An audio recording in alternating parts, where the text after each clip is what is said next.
حضرت صدیر کا بیان ہے کہ ایک دن میں امام جعفر صادق علیہ السلام کی خدمت میں حاضر ہوا اور دیکھا آپ زمین پر بیٹھے ہوئے رو رہے ہیں اور کہہ رہے ہیں، اے محمد، تمہاری غیبت کی خبر نے میرا دل بے چین کر دیا ہے۔ صدیر نے عرض کی، حضور، خدا آپ کی آنکھوں کو کبھی نہ رلائے، بات کیا ہے؟ کس لیے حضور گریہ کناں ہیں؟ امام جعفر صادق علیہ السلام نے فرمایا، اے صدیر، ہماری نسل سے امام محمد مہدی ہوں گے، وہ غائب ہو جائیں گے اور ان کی غیبت کی عمر بہت طویل ہوگی۔ ان کی غیبت کے زمانے میں مومنین مصائب میں مبتلا ہو جائیں گے اور ان کے امتحانات ہوتے رہیں گے، اور غیبت میں تاخیر کی وجہ سے ان کے دلوں میں شکوک پیدا ہوں گے۔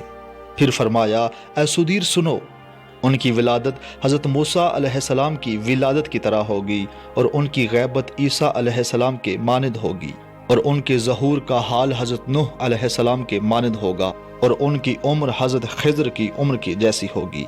تاریخ میں ہے، جب فرعون کو معلوم ہوا کہ میری سلطنت کا زوال ایک نومولود بنی اسرائیل کے ذریعے ہوگا، تو اس نے حکم جاری کر دیا کہ ملک میں کوئی عورت حاملہ نہ رہنے پائے اور کوئی بچہ باقی نہ رکھا جائے۔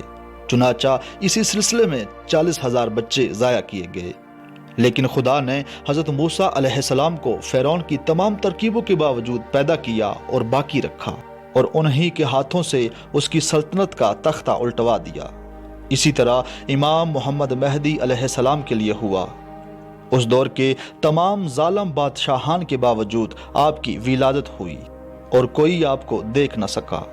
حضرت عیسیٰ علیہ السلام کے بارے میں یہودی نصرانی متفق ہیں کہ آپ کو سولی دے دی گئی اور آپ قتل کیے جا چکے ہیں، لیکن خداوند عالم نے اپنے پاس بلا لیا اور وہ آسمان میں امن و امان خدا میں ہیں۔ اسی طرح امام محمد مہدی علیہ السلام کے بارے میں لوگوں کا کہنا ہے کہ پیدا ہی نہیں ہوئے، جبکہ وہ ولادت کے بعد حضرت عیسیٰ علیہ السلام کی طرح غائب ہو چکے ہیں۔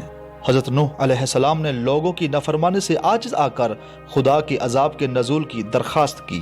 خداوند عالم نے فرمایا کہ پہلے ایک درخت لگاؤ، وہ پھل لائے گا، تب عذاب کروں گا۔ اسی طرح نوح علیہ السلام نے 7 مرتبہ کیا۔ بالآخر اس تاخیر کی وجہ سے آپ کے تمام دوست، موالی اور ایماندار کافر ہو گئے اور صرف 70 مومنین رہ گئے۔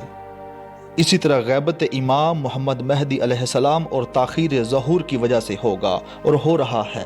لوگ فرامین پیغمبر اور فرامین معصومین علیہ السلام کی تکذیب کریں گے، بلا وجہ اعتراضات کر کے اپنی عاقبت خراب کریں گے۔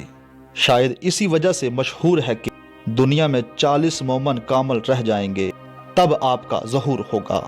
حضرت خضر علیہ السلام جو زندہ اور باقی ہیں اور قیامت تک زندہ اور موجود رہیں گے، اور انہی کی طرح حضرت امام محمد مہدی علیہ السلام بھی زندہ اور باقی ہیں اور قیامت تک موجود رہیں گے، جبکہ حضرت خضر علیہ السلام کے زندہ اور باقی رہنے میں کوئی اختلاف نہیں ہے۔